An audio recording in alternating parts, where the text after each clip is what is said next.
You're listening to Power Producers Shop Talk, where we are refining and redefining the sales game by equipping you with the tools you need to differentiate yourself in the marketplace.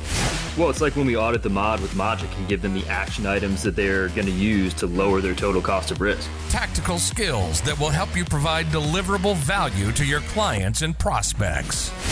Technology is not an expense, it's an investment. Look at what Think HR has done for our clients and even our team. It's an amazing product, and I'm so thankful we have that. And action items that you can provide to take your prospects and clients to the next level. Things are changing for us in 2021. Not all big business anymore. Now that we have Cover Wallet on our team, it's amazing that we're going to be able to write small business profitably. This is Power Producer Shop Talk. Production redefined. Are you ready to feel the power?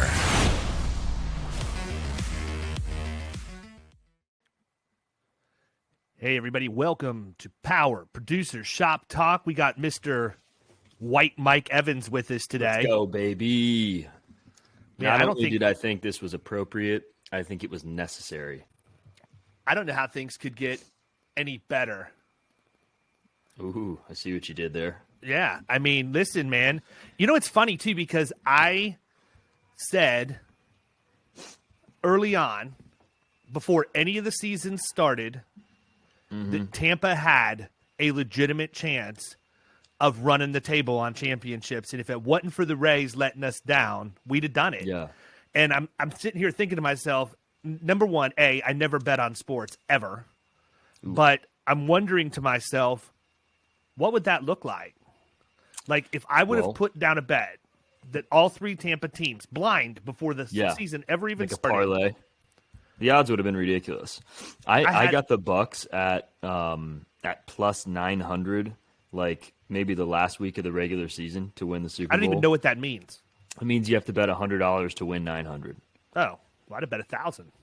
Yeah, well, I mean, it was still obviously a long shot based on those numbers at that point, but I bet it and obviously hit it, which was sick. But yeah, I mean, this has by far been the best sports year of my life. I mean, the Buckeyes made it to the national championship, got waxed, obviously, but still a pretty solid season. Rays, Lightning, Bucks. I mean, gotta tell you, man, if not for an interesting, we talked about it before, but the pulling of Blake Snell was an interesting move, but it's what they had been doing all season. So it's a no-win situation. None. You cannot win that situation if you're Kevin Cash. Right. You leave him in and he gets shelled. Everybody says, you pulled him all year long. You pull him all year long and something happens and everybody throws a fit. You should have left him in, even though that's what they've done all year long that got him that way. I mean, that's what I've been saying the whole time. I mean, it sucks, but we were way overpowered and overmatched. I mean, they had bats on bats. I mean, we couldn't barely score more than like 3 runs. So it was going to be a long shot for us to win that, but still very proud of all the Tampa teams. Very excited. I haven't taken the jersey off since Sunday. Obviously, this is our first recording since. Time out. I will tell you, you've done something. I know. You got that beard on lockdown, man. You have really cut that thing back. I did. I'll never do it again. Were you concerned if you went to the Tampa Bay, never cut it back again? No.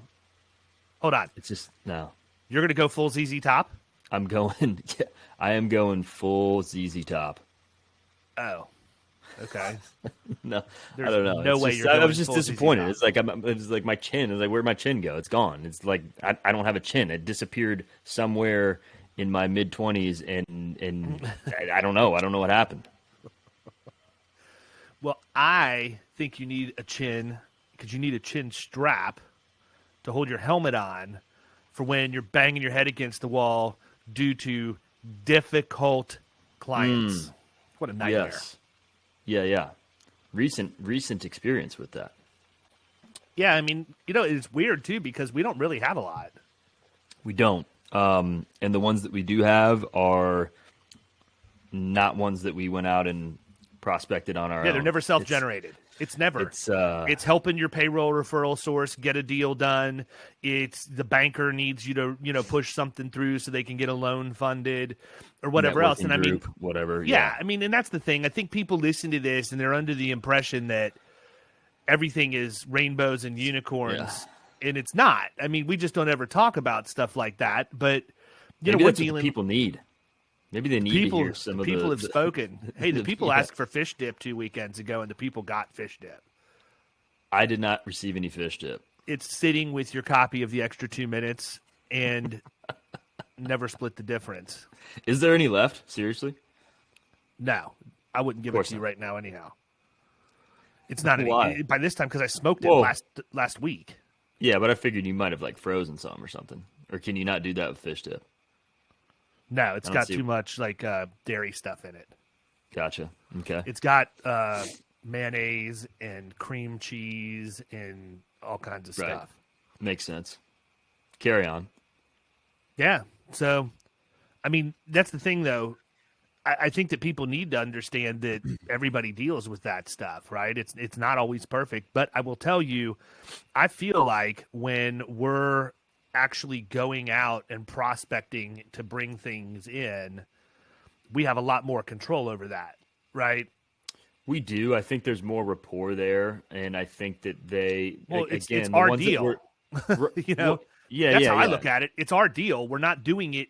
It's our deal, and it's also the people that we're going after that are going to be ideal clients, where our value proposition is going to make sense, and you're not going to be, getting hassled over, over the bullshit that that we were, dealing with yesterday. So, yeah, I mean, and I'm still trying to figure out what my approach to that's going to be. But for everybody who's listening, we have an account that was referred to us from one of Kyle's referral partners. That's a payroll person, and they needed some help getting this company placed. They had a little bit of hair on it, and they couldn't do it in their own market, which, we all realize that if the payroll company can do it, they're not going to come to us. They have zero appreciation for what we do.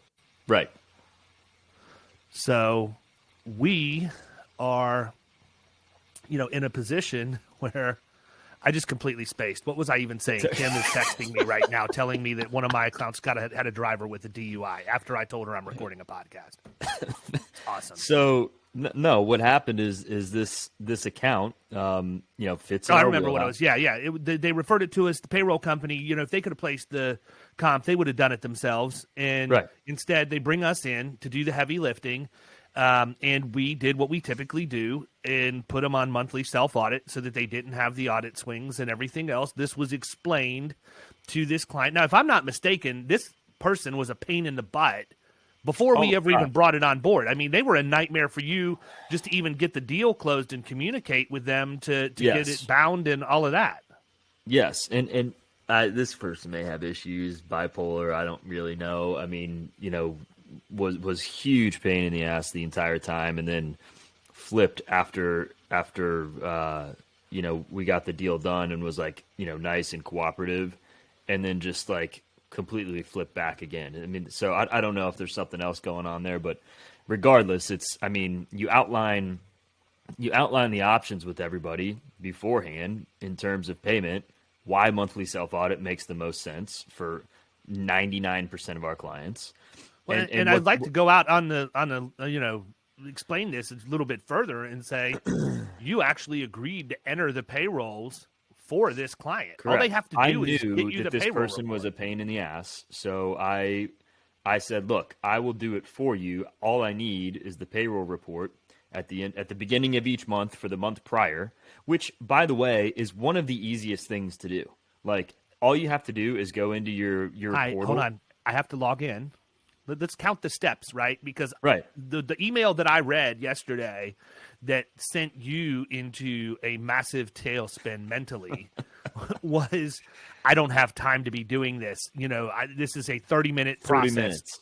And it was every day or every week or something like that. Nobody asked for it every day or every week. Constantly is what it said. In perpetuity.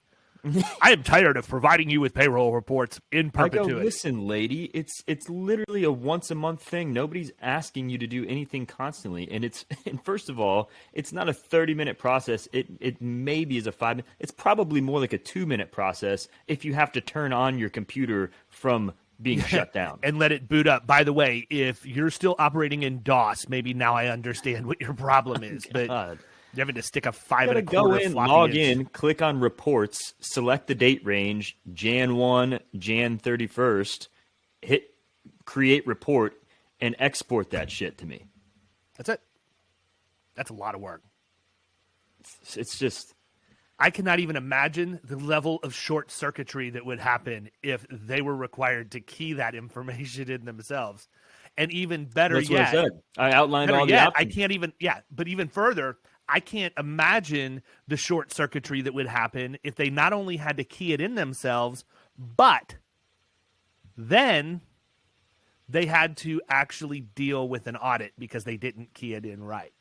And Right. see, that's what's going to happen. So 100%. my response, and for everybody's edification, Kyle was at his wit's end yesterday. He was ready to fire this client and ask me how to do it. And my response was, I'll handle it from here. But I'm basically just going to take a hard line with this employer and say, look, you're on monthly self-audit. Enter it yourself.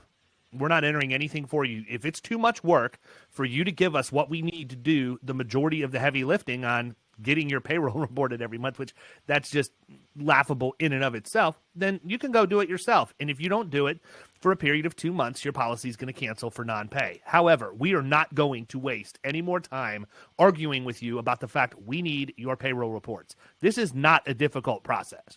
Yeah. Mind you, there was like 5 or 6 emails that were sent over the course of an hour or however long. And if you would have, in the time that it took you to send all of these stupid ass emails to me, you could have sent me the report 150 times. And you know what? It's funny. I'm sitting here thinking to myself of the number of accounts that I have consciously terminated my relationship with over the course of my career. Mm-hmm. There's not a single time that I have terminated a relationship with anybody Over that I reporting? that I originated the deal. Oh yeah, Every time it's somebody else's client that I'm trying to do favors for, and it ends up being an absolute cluster. I had and one. You know where why that is too? Is because I mean, if you're engaging with because somebody they're bottom that's your feeders, own- because the payroll people are bottom feeders. I mean, I hate to say a blanket statement. I mean, there are good ones out there, and we work with some really good ones, but they have numbers they have to hit. That's why I like to recruit them, because they have to get in front of literally everything so that they can hit their numbers. But that doesn't always mean. I mean, listen. Here's what I realize: everybody knows that they have to have payroll, and most people realize they have to have workers' comp. But when it comes down to it, they're more interested in the payroll process because it's a more commoditized process. And maybe we just need to not have a value proposition when we're dealing with those people, and not try and help them with anything, and not try and give them any risk management advice or whatever else. I mean, it seems like we're living in the commodity zone there every day. Yeah, I agree with that. I was thinking about that yesterday, actually, as well. And I don't know, maybe it's something to discuss further and figure out a way to do that, since it's not going to be a normal way we operate. And well, I guess part of my question is how does this person report their payroll? Do they expect the payroll provider to come in and interview them and manually take down notes and then go type it into the system for them? They have to be entering it. Right. Yeah, they've got to. Why wouldn't they have a workflow? Yeah, why wouldn't they have a workflow to just print the report when they enter it? I mean, these are all very good questions and very normal things that people should be doing. If they're maybe they are looking for an investor to help them, and I can go over and streamline their payroll workflows. I don't know, man. It blows my mind. I do think that when you're a producer, if you have the ability to go out and generate your own business organically, it is going to trump any other type of business that you get every single time. And we're experiencing that too. We'll talk about it a little bit, because I think on the next podcast, on the next Shop Talk, we'll give like sort of an update on what's going on with the telemarketing efforts that we have. I think that would be a good update to have, and maybe talk through some of that. But anytime you're not in control of that process, and it's one of the reasons why I always preach about making sure you do your research, that you are really identifying your ideal prospect. And that's what you're going after. You find out that when you have these channel partnerships, it doesn't always work the way that you want it to. I also think, too, though, And I would be interested in the discussions you've had with the person who referred this to you, because to me, if this was my account, I'm going back to them and saying, look, this is an example of somebody I don't ever want you to bring to me again. And they know why. that, and they've been just as much of a pain, to that rep as well, but also they've got a little bit of issues in kind of putting the foot down or being firm or dropping the clothes or whatever you want to call it. So that probably has something to do with the way that the relationship has gone. Yeah, I mean. Well, it's because they're scared to death to lose the account. They don't want to lose it. Right. They're under production pressure. Right. They're newer. Yeah. I mean, there's a number of factors that are going into it. The bottom line is this lady's she sucks. Is what it is. Unfortunately, there's some of those out there. There are. But I mean, you gotta. Here's a problem I have. Yeah. Like, what's going to happen in sports for like the next month and a half? Nothing. I mean, there's hockey on, which is cool, but it's like the beginning of the season, so it's kind of hard to get really into. Same thing with basketball. Can't get me into hockey until the Stanley Cup. Can't get me into hockey until the Stanley playoff Cup. hockey is definitely a different deal. I'm a huge fan of playoff hockey. I'll watch regular season games here and there, but it's like the NBA. Well, I mean, you got your playoff beard, so yeah, you have your playoff beard already. Always have the playoff beard, so there's no issue there. But yeah, same thing with the NBA. A little bit too I guess like rec league until the playoffs for me. It's just, I mean, that's why I love the NFL. That's why I love college football, because every game pretty much matters. It's like in baseball, there's 162 games. Don't care if we're playing the Yankees. We're going to play them another 18 games throughout the season. It's like, doesn't matter.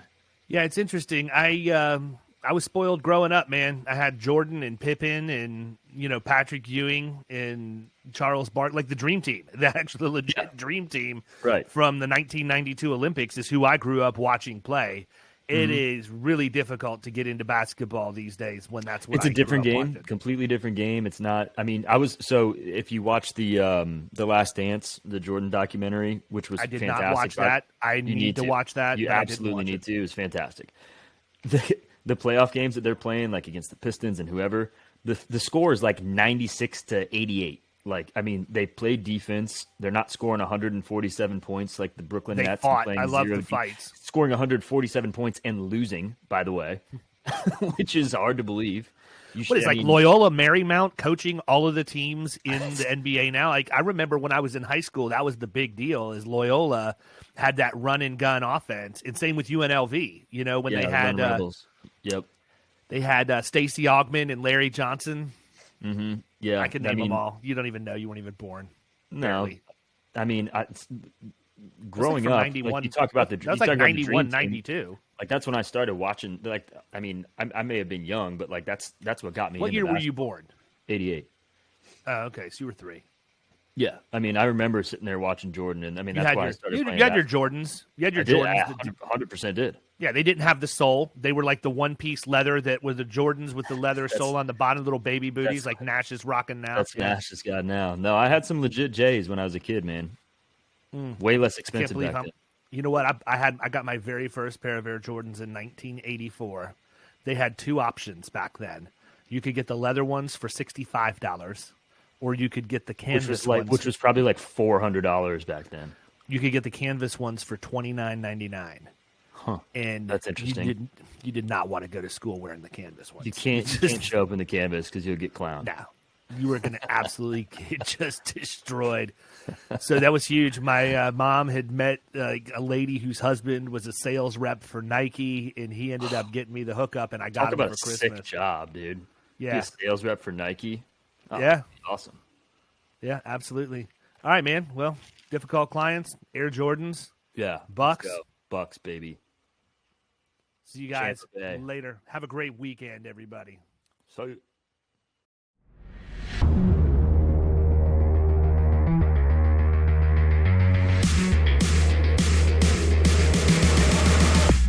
You've been listening to Power Producers Shop Talk. You can follow us at the Power Producers Podcast on Facebook and Instagram. And if you want to take your game to the next level, check out our commercial insurance training course at killingcommercial.com or visit Amazon to pick up a copy of our international best-selling book, The Extra 2 Minutes.